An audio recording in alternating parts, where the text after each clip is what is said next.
Assalamualaikum warahmatullahi wabarakatuh. Kami dari kelompok 2. Pada konten digital sebelumnya, kelompok kami memaparkan materi tentang teknik pembuatan surat kuasa dalam melakukan gugatan. Ketika kita mengajukan sebuah gugatan ke pengadilan, pertama-tama pengadilan akan mengajukan upaya mediasi terlebih dahulu kepada para pihak sebelum melanjutkan gugatan tersebut hingga ke tahap persidangan. Pada konten digital kali ini, kelompok kami akan membahas tentang teknik mediasi dan praktek mediasi. Dalam konten digital kali ini, kelompok kami akan memaparkan materi tentang pengertian mediasi, bentuk-bentuk mediasi, perbedaan mediasi di dalam dan di luar pengadilan, ketentuan mediasi, prosedur mediasi, proses pramediasi, proses akhir mediasi, dan yang terakhir adalah tahapan mediasi. Yang pertama, saya akan membahas tentang mediasi. Mediasi adalah proses penyelesaian sengketa melalui proses perundingan para pihak dan dibantu oleh mediator yang tidak memiliki kewenangan untuk memutus atau memaksakan suatu penyelesaian. Mediator dalam mediasi adalah hakim atau pihak lain yang memiliki sertifikat mediator sebagai pihak netral yang membantu para pihak dalam proses perundingan, guna mencari berbagai kemungkinan penyelesaian sengketa tanpa menggunakan cara memutus atau memaksakan sebuah penyelesaian. Kemudian adalah bentuk-bentuk mediasi. Mediasi sendiri terbagi menjadi dua, yaitu mediasi di dalam pengadilan dan mediasi di luar pengadilan. Yang pertama adalah mediasi di dalam pengadilan. Untuk mediasi yang berada di dalam pengadilan, diatur oleh Perma atau Peraturan Mahkamah Agung Nomor 1 Tahun 2016 yang mewajibkan ditempuhnya proses mediasi sebelum pemeriksaan pokok perkara perdata dengan mediator yang terdiri dari hakim-hakim pengadilan negeri yang tidak mengenangani perkaranya. Jadi hakim-hakim pada pengadilan yang sedang tidak menangani perkara tersebut boleh menjadi mediator, kecuali hakim-hakim yang menangani perkara tersebut. Kemudian adalah mediasi di luar pengadilan. Untuk mediasi di luar pengadilan ini ditangani oleh mediator swasta, perorangan maupun sebuah lembaga independen alternatif penyelesaian sengketa yang dikenal sebagai Pusat Mediasi Nasional atau PMN. Untuk perdamaian di luar pengadilan ini sebagai sarana pihak untuk menyelesaikan sengketa di luar pengadilan dengan kesepakatan perdamaian, kemudian kesepakatan perdamaian tersebut dapat diajukan kepada pengadilan yang berwenang untuk memperoleh akta perdamaian dengan cara mengajukan gugatan. Baik, selanjutnya saya akan menjelaskan perbedaan mediasi di dalam dan di luar pengadilan. Jadi, dapat disimpulkan perbedaan antara dua mediasi ini adalah kekuatan hukum. Hasil mediasi terdapat perbedaan, yaitu yang pertama, kesepakatan yang diperoleh dari mediasi di dalam pengadilan berupa putusan kekuatan hukum tetap. Sedangkan kesepakatan mediasi di luar pengadilan kedudukannya belum dimiliki kekuatan hukum tetap, melainkan hanya sebagai kontrak biasa bagi para pihak. Ada ketentuan mediasi.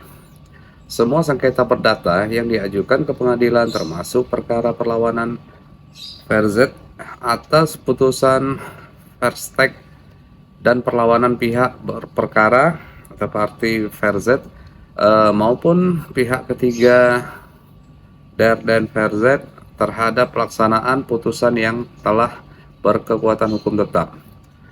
Wajib terlebih dahulu diupayakan penyelesaian melalui mediasi, kecuali ditentukan lain berdasarkan Peraturan Mahkamah Agung Perma Nomor 1 Tahun 2016. Hakim pemeriksa perkara yang tidak memerintahkan para pihak untuk menempuh mediasi sehingga para pihak tidak melakukan mediasi telah melanggar ketentuan peraturan perundangan yang mengatur mengenai mediasi di pengadilan. Proses mediasi pada dasarnya bersifat tertutup kecuali para pihak menghendaki yang lain. Pertemuan mediasi dapat dilakukan melalui media komunikasi audiovisual jarak jauh yang mungkin semua pihak saling melihat dan mendengarkan secara langsung secara berpartisipasi dalam pertemuan. Namun, dalam tahap mediasi ada beberapa kasus yang tidak dapat diselesaikan melalui mediasi, seperti sengketa yang diselesaikan melalui prosedur pengadilan niaga, sengketa yang diselesaikan melalui prosedur pengadilan hubungan industrial, keberatan atas putusan Komisi Pengawas Persaingan Usaha. Prosedur mediasi ada 3, yaitu proses pra-mediasi, yang kedua proses mediasi, yang ketiga proses akhir mediasi. Baik, selanjutnya akan dijelaskan oleh Bang Kirai. Proses pra-mediasi yaitu adalah para pihak, dalam hal ini penggugat, mengajukan gugatan dan mendaftarkan perkara. Kedua, Ketua Pengadilan Negeri menunjuk majelis hakim. Ketiga, pada hari pertama sidang majelis hakim wajib mengupayakan perdamaian kepada para pihak melalui proses mediasi. Keempat, ada para pihak dapat memilih mediator hakim atau non-hakim yang telah memiliki sertifikat. Yang kelima, dalam waktu 5 hari kerja setelah para pihak menunjuk mediator yang disepakati, masing-masing pihak dapat menyerahkan resume perkara kepada satu sama lain kepada mediator. Keenam, ada dalam waktu paling lama 5 hari kerja setelah para pihak gagal memilih mediator, masing-masing pihak dapat menyerahkan resume perkara kepada hakim melalui mediator yang ditunjuk. Yang kedua, kita masuki proses mediasi. Dalam proses mediasi ini terdapat 7 alurnya. Yang pertama, berlangsungnya selama 40 hari kerja sejak mediator dipilih oleh para pihak. Yang kedua, ada dasar kesepakatan antara pihak dan jangka waktu mediasi dapat diperpanjang paling lama 14 hari. Terus, mediator wajib menentukan jadwal pertemuan untuk penyelesaian proses mediasi. Keempat, pemanggilan saksi ahli dimungkinkan atas persetujuan para pihak, di mana semua biaya jasa ahli itu ditanggung oleh para pihak berdasarkan kesepakatan. Yang kelima, mediator wajib mendorong para pihak untuk menelusuri dan menggali kepentingan para pihak dan mencari berbagai pilihan penyelesaian terbaik. Keenam, apabila diperlukan, kaukus atau pertemuan antar mediator dengan salah satu pihak tanpa kehadiran pihak lainnya dapat dilakukan. Ketujuh, ada akibat hukum bagi pihak yang tidak beretikat baik bagi penggugat, antara lain penggugat yang dinyatakan tidak beretikat baik dalam proses mediasi, gugatan dinyatakan tidak dapat diterima oleh hakim pemeriksa perkara. Penggugat juga dikenal kewajiban bayar mediasi. Yang ketiga, proses akhir mediasi. Dalam jangka waktu mediasi di dalam pengadilan, sepakat atau tidak sepakat adalah 22 hari. Sedangkan untuk mediasi di luar jangka waktunya adalah 30 hari. Kedua, jika mediasi menghasilkan kesepakatan, para pihak wajib merumuskan secara tertulis kesepakatan yang dicapai dan ditandatangani oleh kedua pihak, di mana hakim dapat mengukuhnya sebagai sebuah akta perdamaian. Apabila tidak tercapai suatu kesepakatan, hakim melanjutkan pemeriksaan perkara sesuai dengan ketentuan hukum acara yang berlaku. Baiklah, untuk selanjutnya kita masuk ke tahapan mediasi. Yang pertama ialah memulai proses mediasi. Untuk memulai proses mediasi ini ada beberapa prosedurnya. Yang pertama ialah mediator memperkenalkan diri dan para pihak. Lalu yang kedua, menekankan adanya kemauan para pihak untuk menyelesaikan masalah-masalah melalui mediasi. Lalu menjelaskan pengertian mediasi dan peran mediator. Lalu menjelaskan prosedur mediasi. Lalu menjelaskan pengertian kauskus. Lalu menjelaskan parameter kerahasiaan, menguraikan jadwal dan lama proses mediasi, menjelaskan aturan perilaku dalam proses perundingan, dan memberikan kesempatan kepada para pihak untuk bertanya dan menjawabnya. Untuk yang kedua, itu ada merumuskan masalah dan menyusun agenda, mengidentifikasi topik-topik umum permasalahan, menyepakati subtopik permasalahan yang akan dibahas, dan menentukan urutan subtopik yang akan dibahas dalam proses perundingan, menyusun agenda perundingan. Yang ketiga, ada mengungkapkan kepentingan tersembunyi. Dapat dilakukan dengan 2 cara. Yang pertama, cara langsung ialah mengemukakan pertanyaan langsung kepada para pihak. Yang kedua, ada cara tidak langsung, yaitu mendengarkan atau merumuskan kembali pernyataan-pernyataan yang dikemukakan oleh para pihak. Lalu yang keempat, ada membangkitkan pilihan penyelesaian sengketa. Yang dimana maksudnya adalah mediator mendorong para pihak untuk tidak bertahan pada pola pikiran yang posisional, tetapi harus bersikap terbuka dan mencari alternatif penyelesaian pemecahan masalah secara bersama. Yang kelima, ada menganalisa pilihan penyelesaian sengketa. Yang dimana prosedurnya itu ialah mediator membantu para pihak menentukan untung dan ruginya jika menerima atau menolak suatu pemecahan masalah. Lalu mediator mengingatkan para pihak agar bersikap realistis dan tidak mengajukan tuntutan atau tawaran yang tidak masuk akal. Lalu yang keenam, ada proses tawar-menawar akhir, yang dimana prosedurnya itu ada pada tahap ini para pihak telah melihat titik temu kepentingan mereka dan bersedia memberi konsesi atau sama lainnya. Lalu ada mediator membantu para pihak agar mengembangkan tawaran yang dapat dipergunakan untuk menguji dapat atau tidak tercapainya penyelesaian masalah. Yang ketujuh, ada mencapai kesepakatan akhir.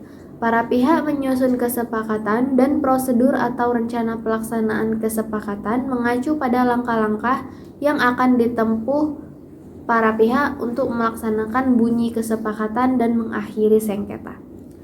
Baiklah, sekian pemaparan materi dari kelompok kami tentang teknik mediasi dan praktek mediasi.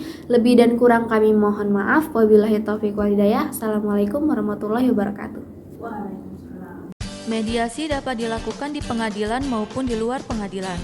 Mediasi yang dilakukan di pengadilan berupaya untuk mengatasi kelemahan-kelemahan proses penyelesaian sengketa melalui proses persidangan yang dikenal sebagai proses yang panjang, mahal, dan karena memiliki kewenangan memutus, putusan pengadilan dianggap tidak menciptakan win-win solution bagi para pihak.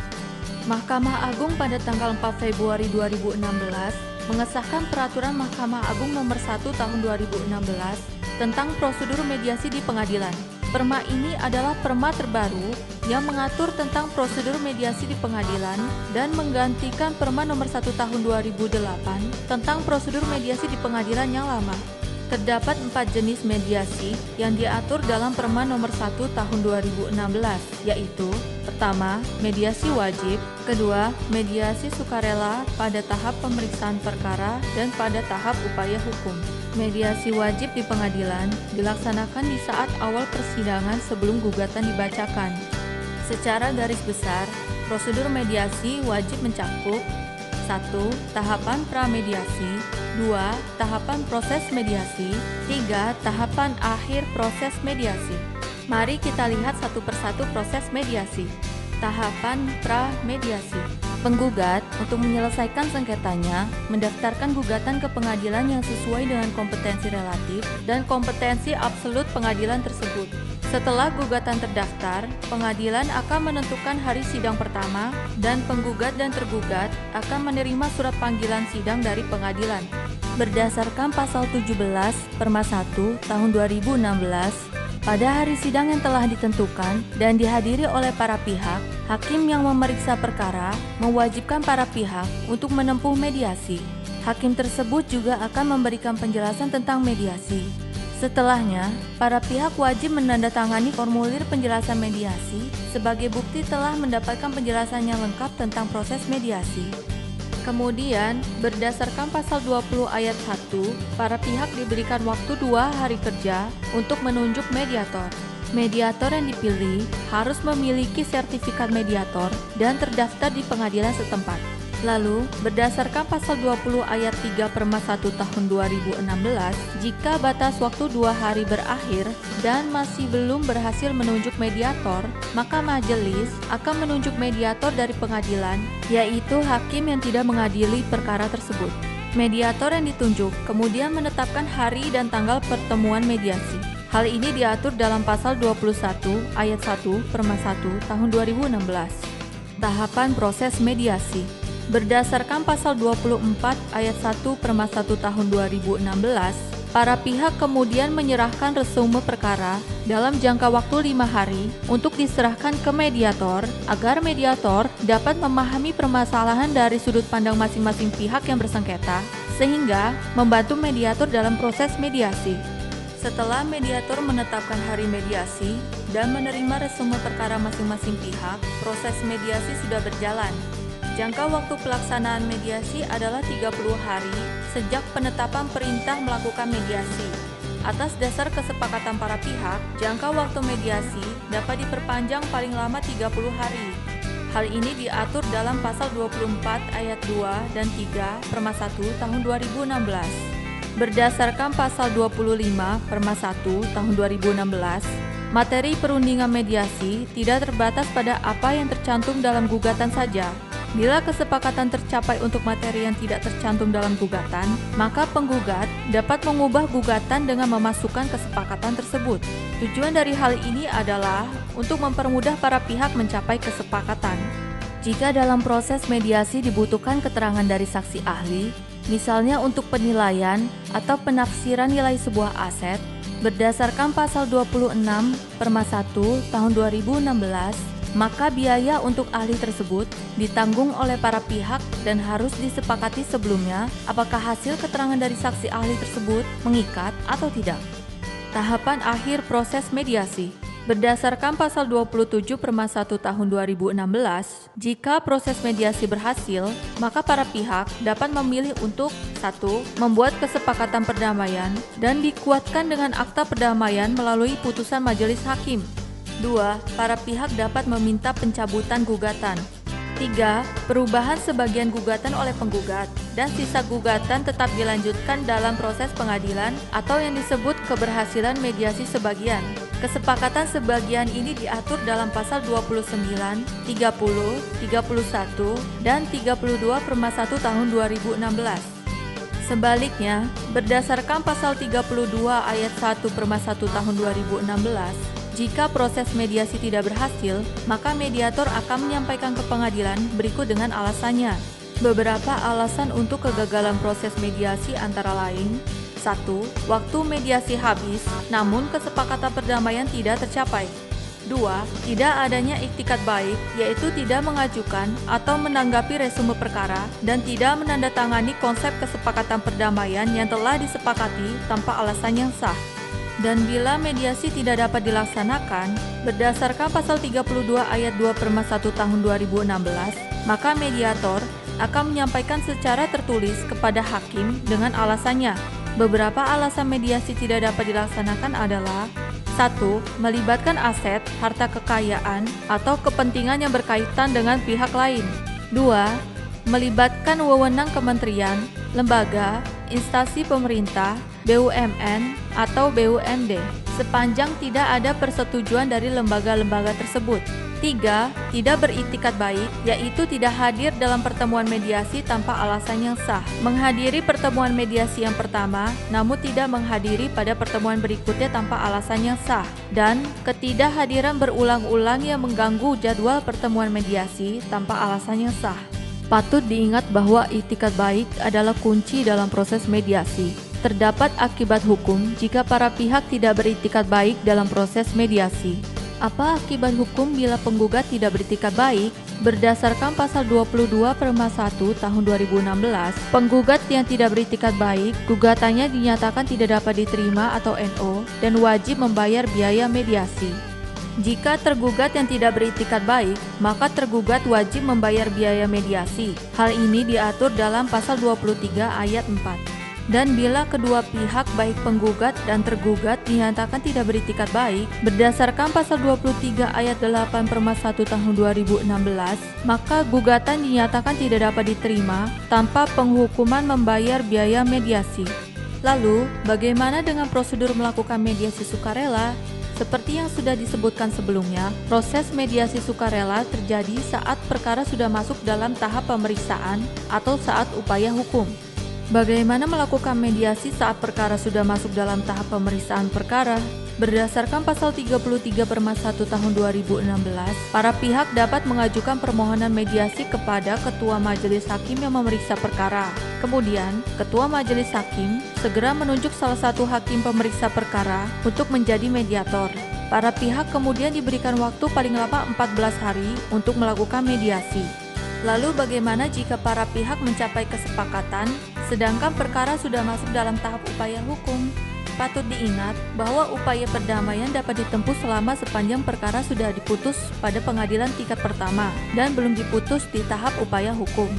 Para pihak yang telah berdamai melalui mediasi mengajukan kesepakatan perdamaian secara tertulis kepada Ketua Pengadilan Negeri atau Ketua Pengadilan Agama untuk diteruskan kepada Hakim Pemeriksa tingkat banding, kasasi, maupun peninjauan kembali. Namun, jika berkas perkara sudah dikirimkan ke Pengadilan Tinggi atau Mahkamah Agung, kesepakatan perdamaian bisa diajukan bersama-sama berkas perkara. Kesepakatan perdamaian ini wajib memuat ketentuan yang mengesampingkan putusan yang telah ada. Terhadap kesepakatan perdamaian tersebut, Hakim Pemeriksa Perkara akan menguatkan akta perdamaian paling lama 30 hari sejak diterimanya kesepakatan perdamaian.